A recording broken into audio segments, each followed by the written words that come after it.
All right, welcome back in. McElroy and Cubelic in the morning. Hour number 2 underway right here on Jocks. Appreciate you being with us. John Saber mentioned it a little bit earlier in the show. There is a massive game coming up for UAB. Don't forget, we're going to talk about it with their head coach in just a moment. You can listen to the show online, jocksfm.com. The app is in your app store, iPhone, Android. Download that for free. Always listen on the go. The app will also take you to the YouTube page. Search Jocks945. Watch us live every morning. Or, Greg, tell your home smart speaker to enable the Jock skill. Bill Smith Buick GMC is the GMC Dealer of the Year, the 5-time national champion. They're right up the road in Coleman. You'll be glad that you took the short drive and saved as much money as you did. You can go up and get a GMC Sierra $1,500 off the sticker price. That's the SLT trim. Very, very nice. It's a beautiful setup. You can get that thing for $52,000 and change. Other places you're paying north of $67,000. Deals like that keep people coming back. There's a reason why 75% of their business is repeat customers. That's because you have a better experience when you shop with Bill Smith. Take the short drive to Coleman. You'll be glad you did. You can also shop online, have it delivered right to your driveway at BillSmithBuickGMC.com. Andy Kennedy, head coach of the UAB Blazers, joining us now on the Higginbotham Hotline. Coach, we know this one coming up tomorrow night is massive. It means a lot. And you've been so blunt with us about the transfer portal, what it is, how it works, how it's affected you as a recruiter, affected your teams. Have you seen it affect these rivalry games and make it a little bit more difficult to help the guys find the meaning? Or because it means so much, because it's omnipresent, always there, does that just hold with whoever you bring in, however long they've been on your team or even played for different teams? Well, first off, good morning, guys. Yeah, I think you're right on all points, Cole, which is unusual for you, as you know. It is. I think the fact that we've got a brand new team, they've got a brand new team. Our kids understand Memphis basketball. It's one of the best programs in college basketball. They've had a lot of success for decades. So they understand that, and they're excited about that. When you have an opportunity to play them in your own building on national television, it's a great opportunity. But understanding the rivalry, understanding the meaning of this game to UAB, I'm having to educate them on that. You obviously have gotten some things going after a tricky start to conference play. Things are starting to get rolling for you. Some gritty wins. Of course, you referenced the massive gold out this week. So what have you kind of learned about your team over the last few weeks that has kind of created a little momentum? Oh, we've been better on the road. It's unusual. We went on a Texas road swing and were able to go 2-0 in back-to-back games to give us 5 straight conference road wins, only for the second time in the 48-year history of UAB basketball. The last time they did it was 1981-82, which was arguably the best team in the history of the program that went to the Elite Eight. So it's pretty uncharted territory when you can win 5 straight conference games. On the other hand, we've lost 4 straight conference home games, which has only happened one other time also. It's unusual, and again, it goes back to Cole's initial point. When you're bringing in a lot of new guys, you guys know, Greg, you at Alabama, Cole, you at Auburn, you're there and you get entrenched in the culture and you understand the importance of protecting something that is your own, i.e. home field, home court. When in the transient nature now of intercollegiate athletics, kids are popping in and out. They're here for 10 months, there for 8 months. I think you lose some of the importance that's ingrained in you over time of protecting something. And we've struggled at home. We hadn't played well, and we're going to have to play well tomorrow night to beat a talented Memphis team. What's the matchup look like for folks that haven't seen a lot of Memphis this year? Like you said, new team, but a program that Penny Hardaway has seemingly towards the top of the top 25 every year. What more specifically about this team do you have to try to avoid? Do you have to try to make sure you attack a little bit further? Give us sort of your scouting report without going into detail on your plan of this year's Memphis team. Well, the first thing, Cole, is we've got to protect the basketball, which we've done fairly well throughout the course of the season. We're third in the country in turnover efficiency, meaning we typically do not turn the ball over very much, and they lead our league in forcing turnovers. So that's a little bit of a battle within the war. And then we've got to do a good job off our backboard. They're longer than us. They're taller than us. They've got size advantage, honestly, at all 5 spots, save the point guard. So we've got to do a really good job of leveraging inside, being the tougher team, being the more physical team, and we've got to be aggressive in nature on both sides of the ball. How would you assess the way the roster's kind of come together? You've over the last few years, it's been remarkable to watch you rebuild and kind of find the different characteristics of each team and eventually press all the right buttons, Coach. But how would you say this team has kind of fared so far as you've, 20 games in or whatnot?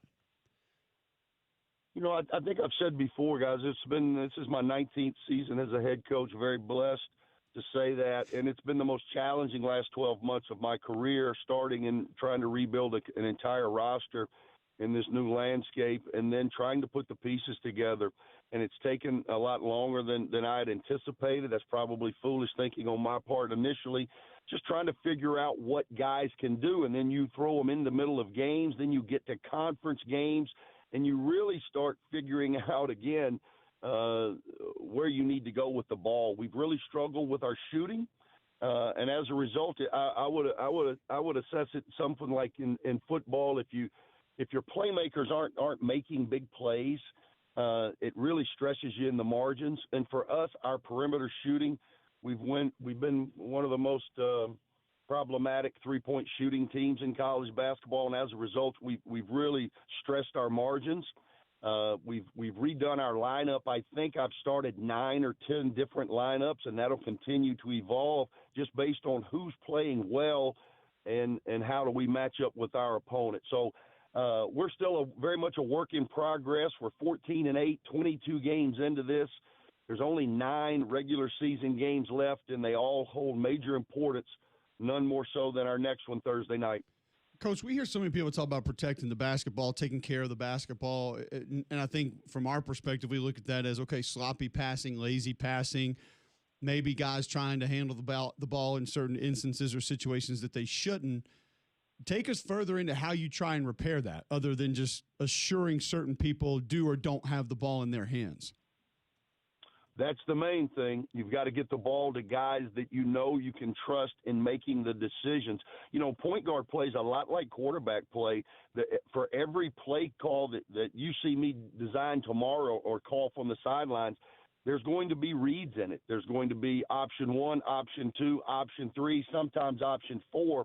So you've got to have a guy under duress in the middle of the paint with a lot of things coming at him, being able to find the right matchup. We've moved Chance Westry to point guard. Chance is a 3-time transfer. He started at Auburn, then he went to Syracuse. Now he's with us. He had not played very much due to injuries and illness in his first 3 years, and we've really thrown him into the mix. He's been our most productive player, most especially in league play. And at 6'6", we trust him and his decision-making ability. He's really good in the middle third of the floor, playing with his size and playing off the slot, meaning where he can play downhill and try to make the right reads. And he typically does that for us. So over the last 2 or 3 games, we've really tried to monopolize his ability with the basketball to go make plays for us. He's been our best playmaker, our best facilitator, and that's going to have to be the case moving forward. How much does a guy with that SEC, ACC experience like Chance has, how much does that kind of accelerate their development when you start to make them into a featured player on your team? Well, he's got the practice reps. He was a highly decorated kid coming out of high school. It's the reason that he went and played for Bruce at Auburn initially. But he got hurt. He played like 11 games at Auburn. And then over his 2 years at Syracuse, I think he played a total of 2 or 3 games. So he just hasn't played very much. Yeah. So even though he's a fourth-year guy, he's very much like a freshman in his mentality. So for him to be able to play 28 to 30 minutes a game was step one. Then to develop into the consistent performer that he did early in the season was step 2, and now he is being charted as our best player, i.e. top of the scouting report from Memphis, and he's got to accept that as well. And we need him to be an all-league player in order for this season to end the way we want it to, and he is certainly playing up to that potential to this point. Is there a way to find that lineup faster? Because like I talk about this with offensive lines all the time. When you're rolling guys in and out, yes, you're going to find out who can help you, and yes, you're going to find out who may be better in game situations than the other guys, but the more constant you are with the tinkering, the longer it takes you to find that chemistry. you just shared with us earlier, like you're going to keep rolling this lineup until you find. How long do you have to have a group in to build the confidence of this is the one that I want to stay with, this is the one that we're going to ride moving forward? Well, I would love to have, I've been a part of teams that everyone in the gym knew who the 5 starters were going to be, and they knew the first 2 guys off the bench and who the rotation was going to be. This is not one of those teams, unfortunately, and it's just based off of production. I coach from the gut, but also I coach based on I see every rep in practice, and I see what guys are doing. In this instance, we played on Saturday. We don't play again till Thursday because of the TV matchup. So we've had a longer window. So every day we're evaluating based on Memphis and what Memphis is going to do, who's going to be able to handle that and help the Blazers. So it's a constant evolution. There's no question about that. And for us, I think we've settled in. We know who our top 8 guys are. We got 3 guys that we play all the minutes on our front court, and you typically can't get past 5 guards in order to establish any type of rhythm, as you're talking about, Cole. So we've got our top 8 that have kind of earned their way through those minutes, and they kind of understand when and where they're going to be activated throughout the course of the game. Now it's just about production. We got to produce.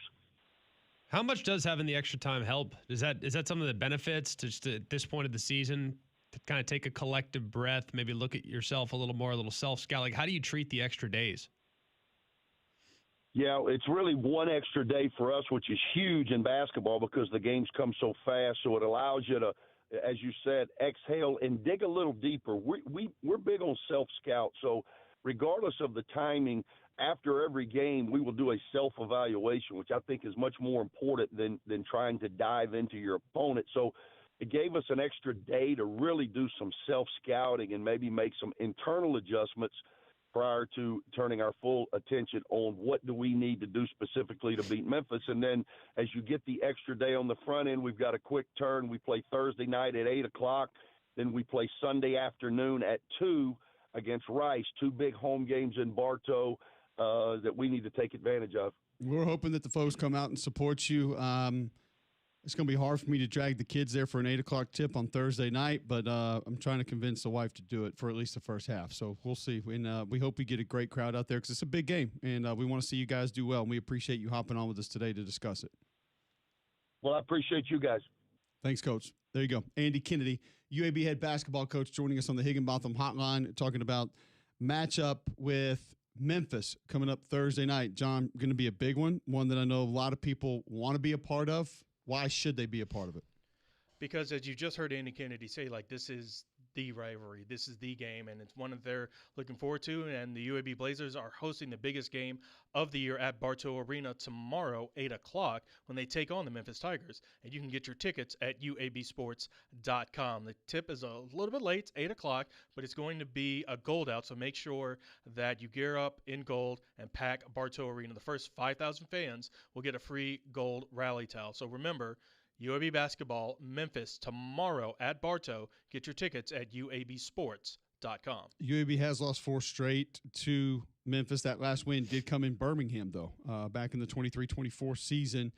So I want to get back on the winning track against Memphis in a big rivalry game here for Coach AK and his Blazers. We'll continue along, getting back to college football. On the other side, a lot more to get to from the perspective of ranking teams in the preseason.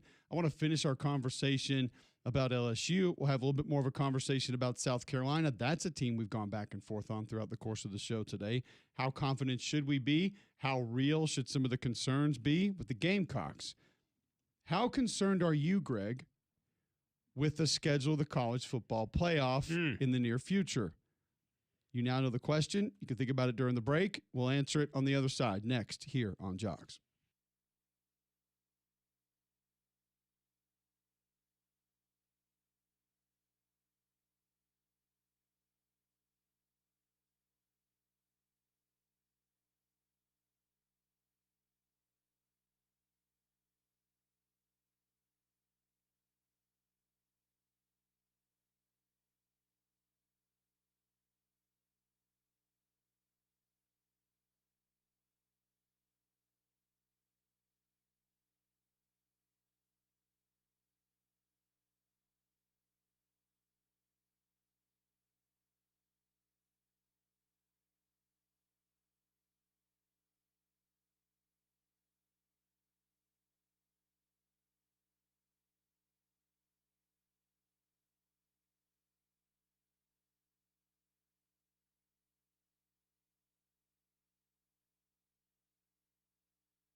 All right, welcome back in. McElroy and Cubelic in the morning.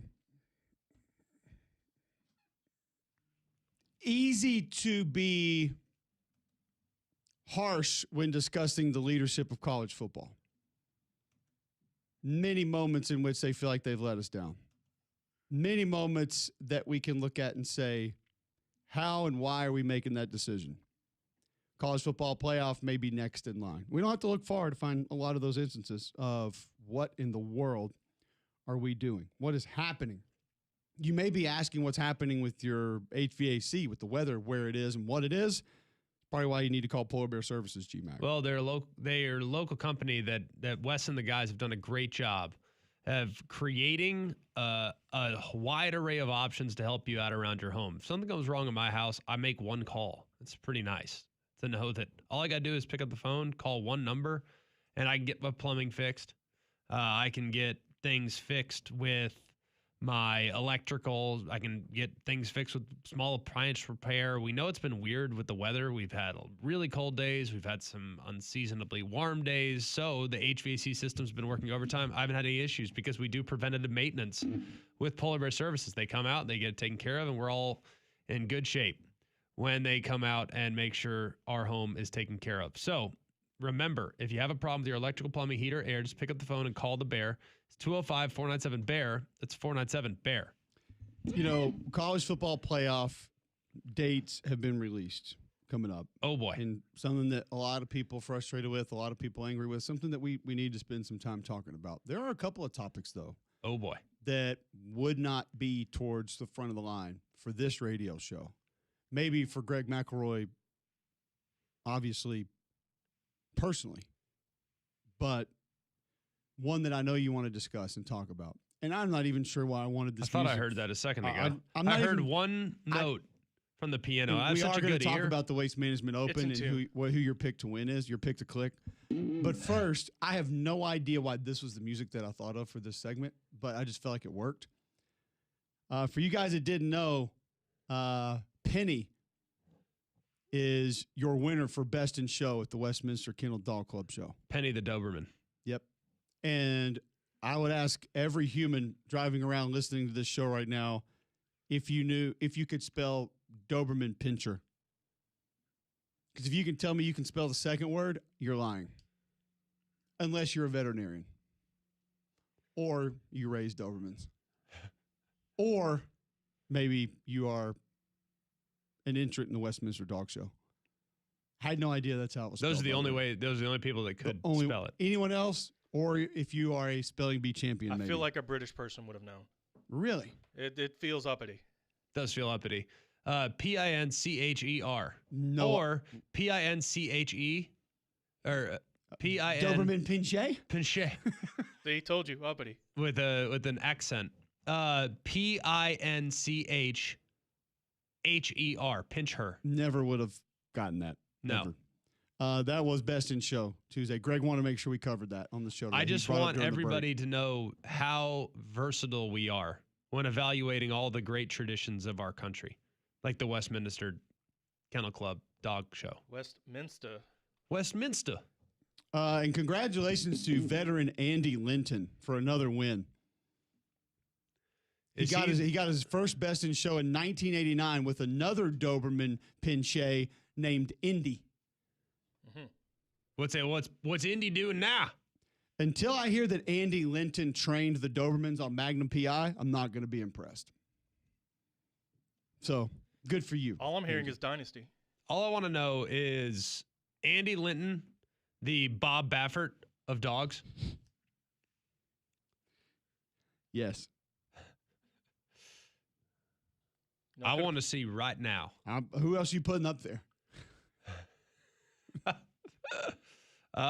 Cookie and Maury Fleck. They had Winky, the Norwich Terrier. I'm just glad we finally have a dog taking this title that's got a little S to him. It's got a little something to him, like a little ferocious, instead of these little first, like the dog that looks like the mop walking around winning that thing. I got nothing for that. Ones that can't see. Exactly. That have the Bama bangs over their There eyes. you Yeah, go. that's just Yeah. I know what you're talking, like an Afghan pointer. Maybe. That feels right. No idea That feels right. what the name is, Probably but a literal mop running around on Pointer four with a legs. Y, Yeah. probably. Yeah. Yeah. Cool dog, but just not best in show. Doberman says strength, and so I feel like we're back. Answer me this. Bob Baffert got in trouble for like juicing his horses, right? Oh, they got all kind of stuff going on with this deal. Yeah. Can you juice a dog show? Yes, absolutely. What do you do? Like give them like Adderall so they're super focused? It's actually not bad. I mean, honestly, here, have this doggy treat with 10 milligrams of Adderall in it. I was thinking that they have like treats hidden or something, like they're. Yes. Maybe your smelling salts too. Ooh, that's a good call. Dog the trainer adrenaline going? secrets everyone should know. Oh, I've been wanting. These are things everyone should know. Agree. Hidden punishment, aversive tools, false guarantees. There's a lot of ways they cheat. You know good and well they're cheating. Listen, Eddie Guerrero said cheat to win. They cheat. Okay? Didn't Ric Flair say if you ain't cheating, you ain't trying? Bunch of cheaters.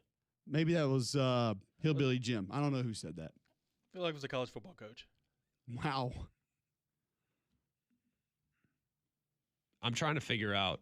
I'm doing some research on the. There's a kind of first year head coach whose name I almost threw out there. Yeah. Would have been a great fit. Yeah. I'm just not going to go that far. With Kind it of right now. first year head coach. Yeah, you heard me. You're either first year head coach or not. Where's Pete Golding fall in that? Ooh, good call. Kind of first year head coach. First year No, plus. it's still first year. It's the same calendar Kind year. of first year head coach. Still first calendar year counts. I mean, he's basically like, what is Joey Aguilar as far as classification? Kind of a senior, right? Kind of. Extra. In many ways, a Super senior. duper uber senior. Yes. Maximum seniority. I would love to have, if we have one listening, if you are a even semi-pro dog trainer professionally, I need to know cheating tactics. Like, do you think they're throwing breadcrumbs out for the other dogs? Just to get them off their Just throw get them off their track. Or you just They have have like treats with Ambien that yeah, they're throwing no, the you other have dogs? you have like Vienna sausages in your pocket while the other dog is like walking by. Like, Yes. what do you even do? Just making them go crazy. 100%. Put some dog tranquilizers in their snacks. Take this, you poodle. Man, that dog looks sleepy today. Yeah, look at Penny. He's ready to go. There's got to be something. There's there. got to be something. All kind of stuff. 100%. Do you Well- get money for that, or you just get pride? The bad news is Get pride. Penny is from Toronto, so therefore will not be able to earn NIL for this win. So you know what's going to happen is Penny's going to go pro in something other than dog training and then come back in a few years and compete again. Is Penny a male or a female? No idea. Will it become a police dog? Don't And they come back? even do that. We're not even going down that path right now. We're not going to do that. Well, I'm just saying, like, I know what The only happens thing when worse you than win the. discussing that on the show would be the segment that Reed tried to bring us of That's fair. But what I'm SEC getting names at listed in a certain report. is after you win a stakes race as a horse, you have a really good life. A really, really good life. When you say stakes race, is that like as opposed to Like the like a Kentucky burger Derby. race or like a rib race? Horses are vegetarians, but yes, you get a whole heap of spinach. All right. I don't know. Like, what do you, what I'm saying is when those dogs go to the farm, Correct. they have a really good life. They can ludicrous area codes except they come to him. Yes. So I'm wondering if I'm multiple you paragraphs through the story, and I do not know. if you win the American Kennel Club dog show or whatever, Right. do you have an equally, quote, good life? It's a girl. Girl. So she can probably have like a handful of litters. I bet a lot of money will be made Correct. Right. off said litters. Why would you want a? It's a ladybug. It's all right. Dude, relax. Ladybugs are good luck. Yeah, man. Actually, they will. Bite you? They don't bite. I think they release. Secrete something. Yeah. Yeah. Oh, Don't need that on the forehead. But hey, we're good. We're sealed, so we're good. super good. Why would you want a professional Doberman? you got to have more money than you know what to do with. Like if you have Doberman guard dogs at your house, which by the way, I will say one of the more intimidating breeds out there. Oh yeah, just Doberman? to see. Oh, you don't think so? For sure. When I see a Even Doberman, the I'm miniature, kinda like, even the miniature pinchers are scary. Yeah, no, that's like those little things in Jurassic Park out in the river that come get. It'd take thousands of them to do real damage. Yeah, but I've never seen a pack of miniature. They Dobermans, work in so I don't packs. really know. I think humans know better. They work in packs. They don't want them organized. Oh, 1,000 of them come after Yeah. you. Yep, no doubt about it. Run! I feel like I could just King Kong my way through those things. I'd like to see you try.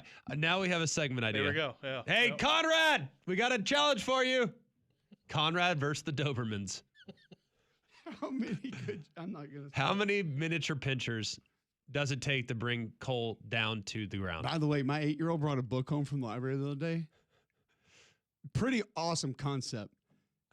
It's basically a versus book, and it's like great white versus grizzly bear. Yeah, there's a And show they just like that. go into Yeah. it. It's awesome. It's like you just take No. random animals and pit them against each other. There's a show like that. It's phenomenal. The kids used to be into it. I forget. I think it's on Disney Plus. It's under the Nat Geo Right. deal. So good. And it's like blue whale versus ant. Literally. Blue whale doesn't even have teeth.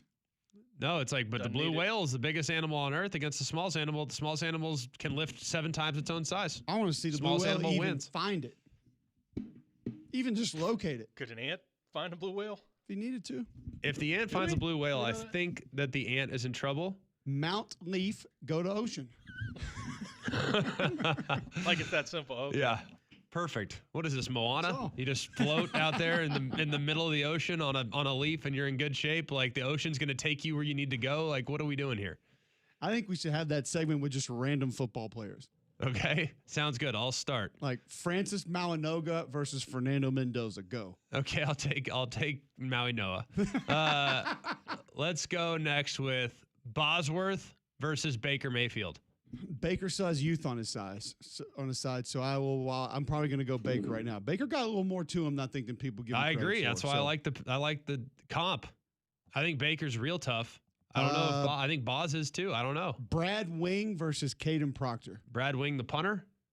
Give me the other Brad Wing. I don't know. Brad Wing to me sounds like a hockey player, but He is a punter. I think actually still active punter in the he's- UFL. Yeah. really, Oh yeah, Brad Wing or I've Caden seen Proctor? him hit the speaker at the top of the Alamo Dome Really? All right. Well, intentionally. if that's the case, then Brad Wing. Yeah. I feel like Proctor have a hard time catching up to him. I don't know. Proctor has more career carries. Dylan Stewart versus Chad Slade. Can Dylan Stewart play on one leg and or with one arm? Yeah, he can even do the machine gun celebration after the play. Stewart. Got Oh it. yeah, by a mile. Noted. That's the case. Yeah. I mean, I'm just throwing out names, y'all. If y'all have any to add here, just please be a part of it. Is Chad Slade coaching Auburn's O-line? I think he's a part of the new staff. No, I don't. 8:31 Wednesday, February 4th here on Jocks. We'll continue this segment next.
If you thought last segment was random, you should have heard us during the break. Apparently, McElroy's been taking piano lessons. I haven't been taking piano lessons. I've been playing the piano 30 minutes a day. You know how to play? Big difference. No, I literally started. I've had this. You were out that day, actually. We had Thank goodness. Taylor Hicks in, and we were talking about picking up like a musical instrument and learning how to play. So I want to see you pick up a piano, by the way. I would be impressed with that. I'm picking up a piano. I mean, they come in all shapes and You sizes. said you picked it up? I mean, I did install a piano at the house. I mean, Would you just roll it in? Like it's what, an electric what is the piano. installation? It's- You okay. bolt it to the floor, I think it weighs 21 pounds, maybe. Light work. I mean, it's light. Yeah, I mean, I'm a beast. I can carry 21 pounds. Now, you get into 30 plus, out. Now, you're teaching yourself to play piano? Yeah, I'm playing piano 30 minutes a day. Can you play a song Yes. other than Hot Cross Buns? Not sure I'm familiar with that one. You said piano, not recorder. Come on now. I would imagine it works on the piano, though. I mean, it's the same It's thing, just right? But One, Yes, two, I'm three. learning- I'm One, learning how to two, play. three.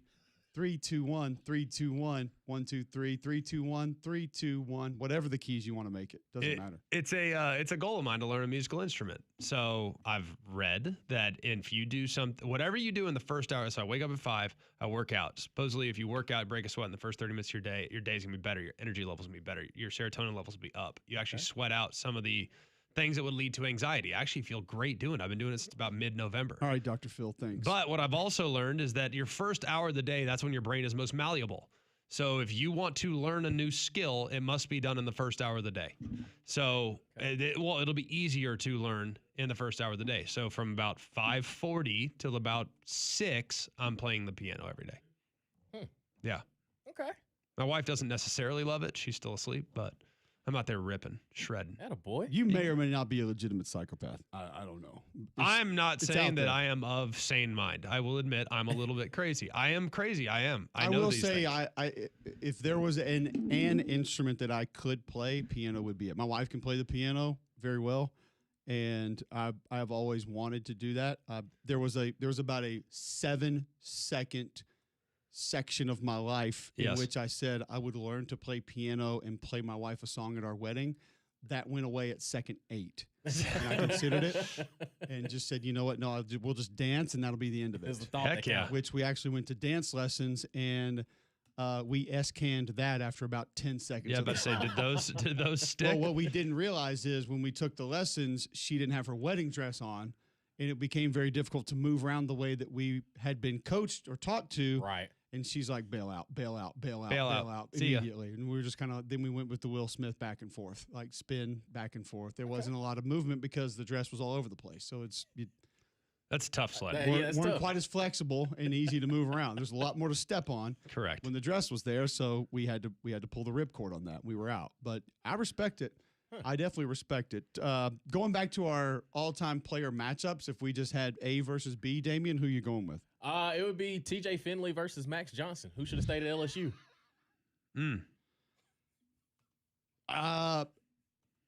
Bill Parcells said what? Availability is the best ability? I'll That is take true. TJ Finley. Now, if we're playing fast pitch softball and I need some underhand throws, I'll take Max Johnson. He did it one time, Cole. Yeah, more than once. Oh, man. All right, John? Cole never forgets. Never. Casey Concepcion or Ricardo Jones? I'll take Concepcion. Concepcion. Concepcion's legit. Okay. Love him. Also, we have tweeting into the show at Mac and Cube. You can be a part there. E. Robinson shares with us. It's a Commodore. I used to think it'd me kind of sort of cool to have one. I think it'd be kind of sort of cool to have one, since I went to never mind. But yeah, the dog that looks like a giant mop right now. By the way, they do look fun.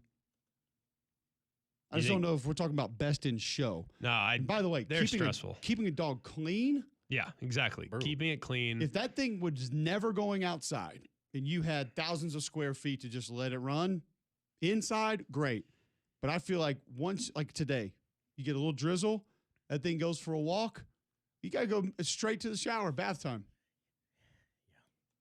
Because the bottom of it would look like the mop sitting in the janitor's closet at that point. We got to immediately put you in the bath. How do those dogs see? Eyes? Because I feel bad for those dogs. Because I feel like They just fill it out. you just sit with that mop top all the Sixth time. sense. Yeah, they just fill it out. Spatial awareness. Whiskers. It's like a snake. You use your tongue to see the whiskers of those dogs. Yeah, Tell well, you it's right still where in to the go. way of the tongue too. If all things were excluded, maybe cleanliness, care, size, room, space, whatever, you could have one breed of dog, what would it be? See, my wife's allergic to most breeds of dogs. We would have to have a hypoallergenic dog. Right. Yeah. Yeah. But if that weren't So a any thing, variation of poodle. I've always wanted a French bulldog. Yeah. We can't have one; she's allergic. Those Like, are cool. We went and looked at them one time, and like we picked like these 15 puppies come running out on this lady's porch, and I'm like, I'm in heaven. I want them all. And my wife looks over, and she just has these giant whelps on her arms. I'm like, thanks for showing them. We're out. Thank you. Bye. Got to get out of Thanks here. for That coming was out. the God bless y'all. fleas. Good night. Yeah, that was the fleas, I think. Gosh, that's a good question because I go round and around. Like, I really want a red lab, but I want a small one. Like, to me, when I look at these labs, and they're like, there's some that are like big and overweight and stuff, and there's some that are like hunting dogs. You know what I mean? Like, I'm sure there's a breeder out there that can get you a miniature somehow. no, it's not a miniature. Like, one of my buddies has one. It's awesome. It's so cool. It's named Deke, and it's got like, it's small and it's like in shape, and it looks like it could run 1,000 miles an hour, and it looks like it could jump and do flips. Like, it just looks awesome. But I honestly, like, I love the personality of a golden retriever, and that's probably my favorite breed, but completely impractical where we're at right now in life. Like, it'd be great to have a big dog that's playful and rambunctious, but we don't have that right now. So to me, it's so much about time of life. We have a King Charles Cavalier Spaniel. It's the best dog ever. It sits there, sleeps, and is great with the kids. It has no time for anybody other than my wife. It's just totally fine with me. But it has relatively short hair. It gets regular haircuts, but all it does is sleep. And sleep mostly on you. So if you're like sitting on the couch, it's on your lap. Well, I mean, It's a pretty chill pup. not a problem with that. Damien? But you aspire what you don't have. Like, I want the Yeah. Sure. playful, Yeah. but I have the chill. If I had the playful, I'd want the chill. Like, it's a weird dynamic. You'd be like, my dog's way too wild. Way Yes. too rambunctious. Exactly. I don't have the energy to keep up with that. 100%. Well, you probably do because you're up playing piano at 4:30. But we, normal people, would not. I'm trying to improve myself. You are. Which You're is so tougher, improved. saxophone or piano? I'm played saxophone a really long time, since 7th grade. So, First share though. twas. Elite. Piano is Once a is 5-star, difficult. always a 5-star. Exactly. Piano is difficult because you have to basically work reading bass clef and treble clef at the same time. And Yeah. but I'm making some progress. I'll show Colo and you a video in the You're just doing off-season. electric though, so you're not doing the Wait. foot pedals. You videoed yourself doing it? Yeah, no, I've sent one. I sent a video to my mom. Oh, Her okay. favorite song is Canon His D. piano, his piano coach. Okay, yeah. Yeah, so I Gotta get learned some how to tape. play. So That you was like got- one of oh, the you've got first that. songs I Okay, wanted yeah, to learn how to that's- play. that's So a I good wanted one to learn, send that to yes, mom. Yes. I was like, hey, mom, look. You should be proud. And she never responded. How far have you gotten in I the can finish whole it. thing? Yeah, I can Because play. that's, I Atta mean, boy. it's pretty lengthy. That's Yeah, why. it's not short. Okay. All right, go ahead, Damien. Speaking of short, Well, that was- Wow. that was- Short hair terrier. I'm trying to change the subject. I don't want to get back to the piano stuff. It's all good. Probably a golden doodle. See, those rip. They are. I have a couple friends that They're have so one. steady. I used to think Yeah. that they were kind of dumb, but they're like the sweetest dogs ever. They're so sweet. They're smart. So fun, and they feel like people walking around, basically, Legit. like in a costume. Say people walking around in They a costume. they feel like humans. The way they still, I don't know. They feel like humans. Got it. Yep. Same page. John gets it. Definitely get it. Makes sense. Where would you go, John? Boston Terrier, easy. Okay, I do think I've shifted a little bit. I think I would want a Saint Bernard, Really? but like my wife's not gonna let us have that dog in our house. No. She's that's like, out. I don't have enough vacuums for Haven't that. you seen Beethoven? No.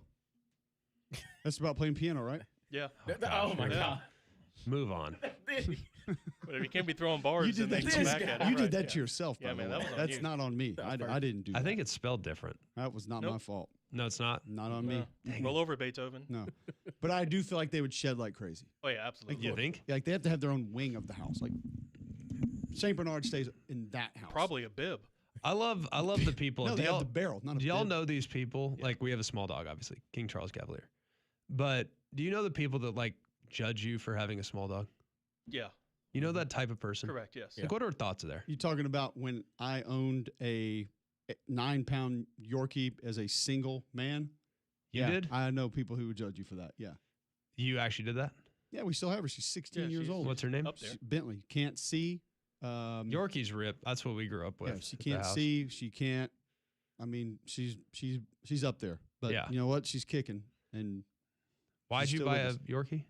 as a gift for someone else who then decided didn't want said gift, and I was stuck with it for about the first 3 weeks and became a little bit attached. And I'm like, well, I'm not just going to give it to another random person. Like, it's my Yeah. dog now. Yeah. Love that. Ride There it would be out. no shared custody, so it was my dog. Great play.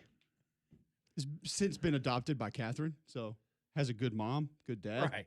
good home, Come Good on. mom. lived a great life. Good mom for sure.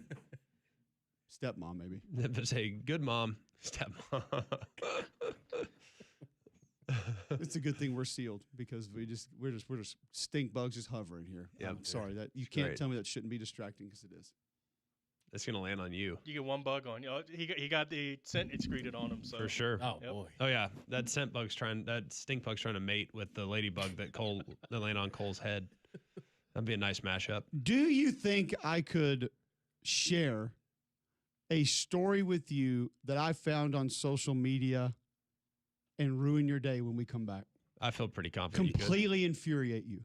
I got off social media to avoid things like this, so why not drag me But back it's into the not cellar? it's not even directed at any of us or anything we do. It's not even in our, well, it does have a little bit to do with sports, but not college football. It's not about it's a random story, and I bet when I share it with you, you will be fuming. All right, I'd like to take that Okay? chance. We will share it next right here on Jocks.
All right, welcome back in. McElroy and Cubelic in the morning.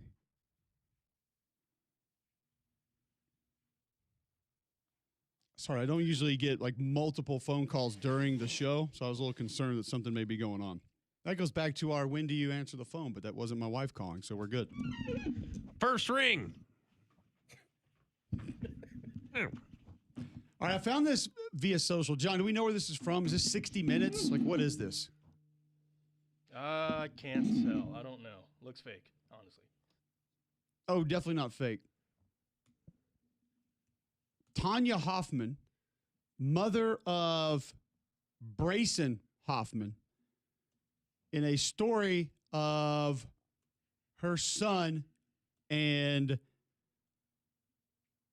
what they spend on him to play baseball. John?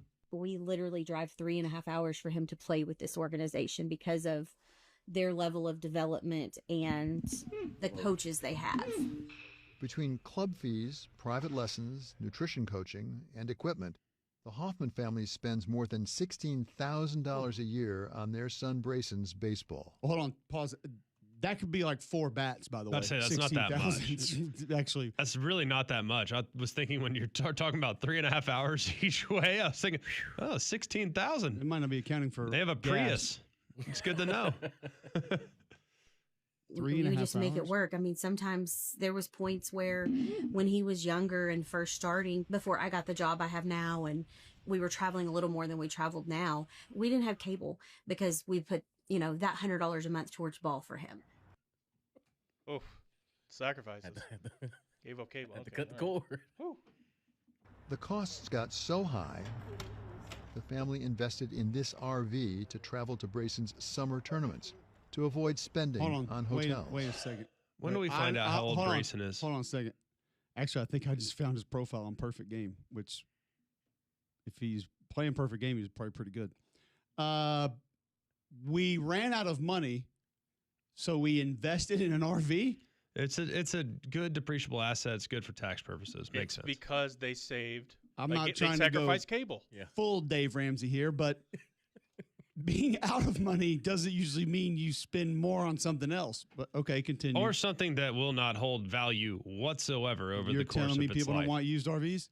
All right. I'm saying it's not the best Until investment. 5, 6, 7 years ago, all sports teams were owned by families mostly, or occasionally companies. There was no private equity in sports. There weren't a lot of investment opportunities. That's clearly changed.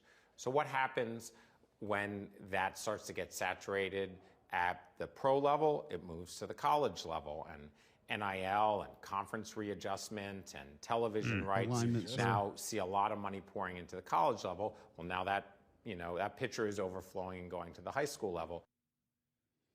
So this story is actually from Bloomberg. Private equity incentives and the new economics of youth sports. That's where that is from. So Yes, all that is they accurate. know what they're talking about. All that is accurate when it comes to the investment level in youth sports. It did bring me to, though, Greg, a story that I did want to get to as it pertains to private equity in college sports. Mm-hmm. We heard last week about Rutgers being, $700 million in debt? It was something massive. That was half a bill. Yeah. And it comes out yesterday that Florida State reported $437 million in athletics-related debt for fiscal year 2025. Athletics made up 71% of FSU's total debt. Whew. What else are they going backwards on, by the way, other than sports? Books? Enrollment, maybe. $617 million in institutional debt for fiscal year 2025. Athletics accounted for 71% of that. Now, when I see those numbers, Greg, Rutgers and Florida State, as it pertains to this conversation, I immediately think there's no way in this world that I see where private equity wants any part of that. And by the way, if you do want private equity to be a part of that, there are going to be a lot of things coming that a lot of people don't want. Specifically, jobs being cut, roster spots being eliminated, sports being eliminated. Like to the point of, hey, that tennis tournament y'all are going to this weekend? We're not going anymore. Why not? Y'all don't have a team. Yeah. That swim meet for next weekend? Done. Canceled. Done. Don't have it. Ain't got the Gone. Ain't got it. Matter of fact, we closed the natatorium. We're filling it in. It's going to be a new basketball practice facility. Brayson's going to practice there. No. He's got the RV. Oh, that's true. Yeah. That's a bird. By the way, if Brayson's out there pushing the RV, like to become a better offensive lineman, now we're talking. All I want to know is think he how has the old build is for it. Brayson? Working on his leg drive? Because once we find out that this kid is 6.5 years old, that's all I need. No, to he's know. not. No, he looks like he's high He school, I looks, think. yeah. Okay. Sophomore, junior in high school. That's all I need to Like know. I said, I'm pretty sure I found his profile in Perfect Game. So Well, what Maybe did he's we pretty find good. out the other day? 10% of parents believe their kid will go pro. Even the All-State guy. 10% by of the- youth by the way- sports parents. dramatically low, whoever came up with that number. You think it's higher than that? Absolutely. Their They kids would going never admit it, but they think it. professional. Yeah. Going to the league. Maybe I need to readjust my vocabulary. Have a strong desire for it to hopefully happen. There. That's different. They actually 10% think their kid is good enough to be a professional athlete. I'll never know that number because I'm never having that conversation with another adult.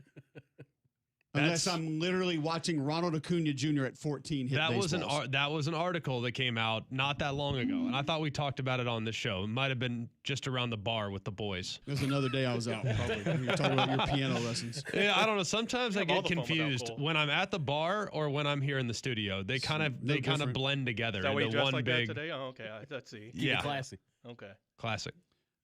Youth sports in America become massive business. Families now spending an estimated $40 Hours? billion Oh. a year on travel teams, coaching, and training.